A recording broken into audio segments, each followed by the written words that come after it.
Trump क्या कहते हैं, क्या करते हैं, कब वो अपने बयानों से पलट जाते हैं, दुनिया समझ ही नहीं पा रही। पहले ट्रंप ने खामेनेई को बिना शर्त सरेंडर करने की धमकी दी और अब अमेरिकी राष्ट्रपति ने कहा है कि ईरान ने बातचीत की पेशकश की, लेकिन उन्होंने ईरान से कहा कि अब बहुत देर हो चुकी है। लेकिन ईरान ने ट्रंप को दो टूक जवाब देते हुए कहा है कि उनकी तरफ से बातचीत की कोई भी पेशकश नहीं की गई। ट्रंप ने यह भी कहा कि अगले हफ्ते कुछ बड़ा होने वाला है। क्या ट्रंप ने ईरान इजराइल जंग में कूदने की तैयारी कर ली है? क्या अब ईरान पर अमेरिका की तरफ से बड़ा हमला होने वाला है? ट्रंप की बिना शर्त सरेंडर वाली धमकी से तो खामेनेई डरे नहीं। क्या ट्रंप की जंग में उतरने वाली धमकी से डर जाएंगे खामेनेई? क्यों ईरान को लेकर डोनाल्ड ट्रंप अमेरिका में ही घिरे हुए हैं? 6 दिन से ईरान और इजराइल में बरसते गोला बारूद के बीच एक बार फिर से डोनाल्ड ट्रंप के बयान ने सबको चौंका दिया है। जी हां, डोनाल्ड ट्रंप ने ईरान इजराइल जंग को लेकर 3 बड़ी बातें कही हैं। ईरान जंग को लेकर बातचीत करना चाहता था और ईरान ने व्हाइट हाउस में भी आने के लिए कहा था, लेकिन ट्रंप ने कहा कि अब बहुत देर हो चुकी है। ट्रंप ने दूसरी बड़ी बात कही कि अगले हफ्ते या फिर उससे पहले कुछ बड़ा हो सकता है। क्या इसका मतलब ये निकाला जाए कि अमेरिका जंग में कूदने की तैयारी कर चुका है? तीसरी बड़ी बात ट्रंप ने कही कि ईरान पर हमला करूंगा या नहीं सिर्फ मुझे पता है। लेकिन ट्रंप की इस धमकी को आए चंद मिनट भी नहीं बीते कि ईरान ने फौरन जवाब दे दिया। जी हां, ईरान ने कहा कि ईरान दबाव में बातचीत नहीं करेगा, दबाव में शांति स्वीकार नहीं करेगा। ईरान किसी भी खतरे का जवाबी धमकी से देगा और किसी भी कार्रवाई का भी जवाब देगा, चाहे वो डोनाल्ड ट्रंप हो या फिर Israeli PM Benjamin Netanyahu. Iran बेहिचक धमकियों का जवाब धमकियों से दे रहा है। आपको बता दें कि बेंजामिन नेतन्याहू चाहते हैं कि जल्दी से जल्दी ट्रंप इस लड़ाई में कूद जाएं, तो उन्हें ईरान को हराने में अपनी ताकत नहीं खपानी पड़ेगी। लेकिन अमेरिका से जो चौंकाने वाली रिपोर्ट आ रही है, उन्हें भी समझने और जानने की जरूरत है। न्यूयॉर्क टाइम्स के मुताबिक अमेरिकी अधिकारियों ने बताया कि ईरान ने पहले से ही अमेरिकी सैन्य ठिकानों पर हमला करने की तैयारी कर रखी है। ईरान ने मिसाइलें और हथियार तैयार किए हैं ताकि जरूरत पड़ने पर अमेरिका के खिलाफ हमला किया जा सके। कई अमेरिकी अधिकारियों को डर है कि अगर अमेरिका जंग में कूदता है तो ईरान के समर्थन वाले हुती विद्रोही लड़ाके रेड सी में जहाजों पर फिर से हमले शुरू कर देंगे। कुछ अधिकारियों का यह भी मानना है कि ईरान स्ट्रेट ऑफ होर्मुज में बारूदी सुरंगें बिछा सकता है ताकि अमेरिकी जहाजों को रास्ते में ही रोका जा सके। और इस सब को देखते हुए अमेरिका ने यूएई, जॉर्डन और सऊदी अरब जैसे देशों में अपने सैनिकों को हाई अलर्ट पर रखा है। इस वक्त मध्य पूर्व में अमेरिका के 40,000 से ज्यादा सैनिक मौजूद हैं। आपको बता दें कि ईरान और इजराइल के बीच जिस वजह से ये युद्ध छिड़ा हुआ है, जी हां, ईरान के परमाणु कार्यक्रम को लेकर अमेरिका में ही आपसी मतभेद दिखाई पड़ रहे हैं। अमेरिकी राष्ट्रपति डोनाल्ड ट्रंप और अमेरिकी खुफिया विभाग की निदेशक तुलसी गबार्ड आमने सामने हैं। तुलसी गबार्ड ने हाल ही में बताया था कि ईरान फिलहाल कोई भी परमाणु हथियार नहीं बना रहा। इसके साथ ही उनके सुप्रीम कमांडर खामेनेई ने पहले से रुके हुए कार्यक्रम को दोबारा शुरू करने की परमिशन नहीं दी है।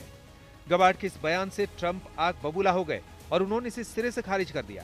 ट्रंप ने दावा किया है कि ईरान परमाणु बम बनाने के बहुत करीब है, जबकि गबार्ड का कहना है कि ईरान परमाणु हथियार नहीं बना रहा है। अमेरिकी राष्ट्रपति ने G7 समिट से वापस लौटते हुए कहा कि मुझे नहीं पता कि किसने क्या कहा, इतना जरूर पता है कि ईरान परमाणु हथियार बनाने के बहुत नजदीक है। इस बयान पर मचे बवाल के बाद ट्रंप ने अपने सुरक्षा अधिकारियों और खुफिया निदेशक के साथ व्हाइट हाउस में बैठक की। इस दौरान गबार्ड से ईरान की मौजूदा स्थिति को लेकर बातचीत हुई।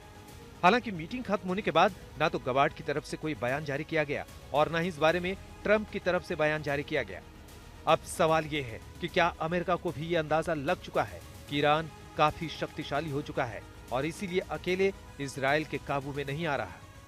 इजराइल और ईरान के बीच हुई लड़ाई के बहुत ही अहम वक्त है और दोनों देशों में एक दूसरे को निशाना बनाया जा रहा है। लेकिन ये लड़ाई अमेरिका की एंट्री के साथ ही बहुत बुरी तरह से भड़क जाएगी। जिस तरह से ईरान इजराइल पर मिसाइलों की बारिश कर रहा है, अमेरिका को ललकार रहा है, उसे देखते हुए माना यह जा रहा है कि ईरान ने अमेरिका के खिलाफ अपने ट्रंप कार्ड को अभी भी बचा रखा है।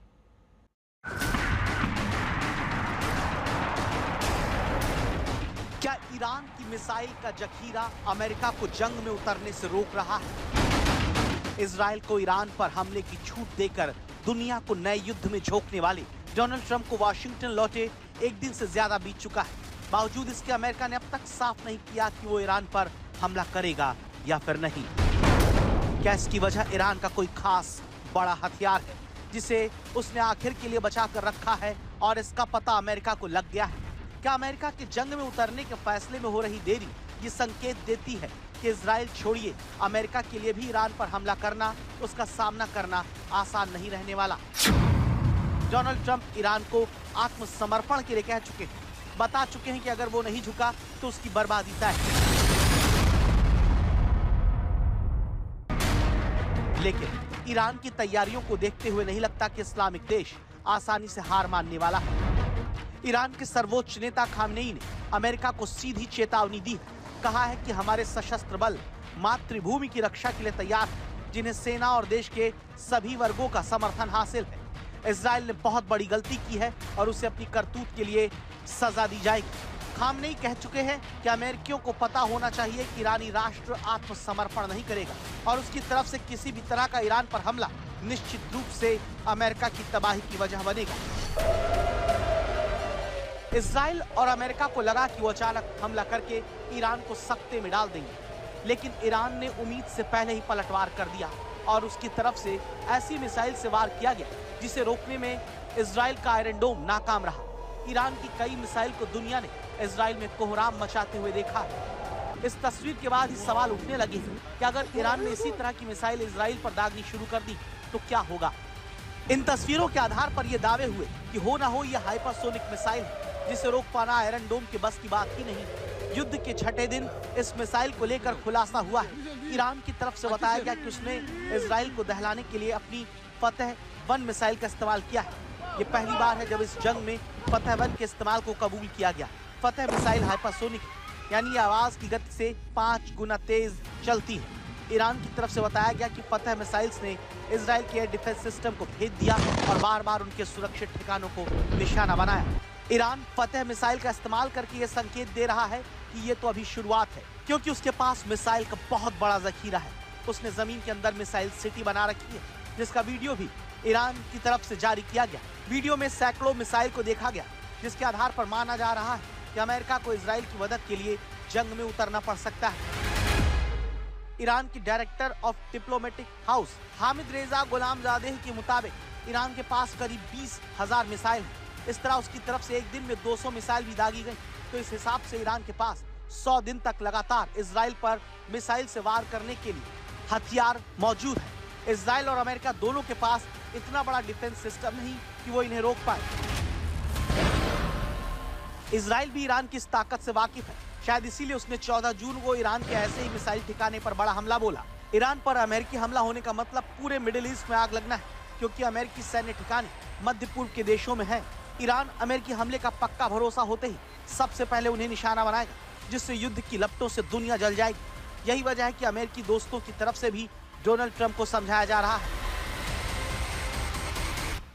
रूसी उप विदेश मंत्री सरगेई रैबकोव ने अमेरिका को चेतावनी देते हुए कह दिया है कि जंग में इजराइल की सीधी अमेरिकी सहायता मिडिल ईस्ट को गंभीर रूप से अस्थिर कर सकती है। रूसी उप विदेश मंत्री ने आगे कहा कि हम अमेरिका को ऐसी सहायता देने या इस पर विचार करने के लिए चेतावनी देते हैं, लेकिन इस चेतावनी का न तो अमेरिका पर कोई असर हो रहा है, न ही इजराइल पर। इजराइल की जिद के आगे अगर डोनाल्ड ट्रंप झुके और ईरान पर उन्होंने चढ़ाई की तो फिर ईरान इसका बहुत तीखा जवाब देगा, और अगर ऐसा होता है तो फिर दुनिया में शांति करवाने की डींग हाँकने वाले ट्रंप बहुत खतरनाक और भयानक जंग शुरू करवाने के मुजरिम होंगे।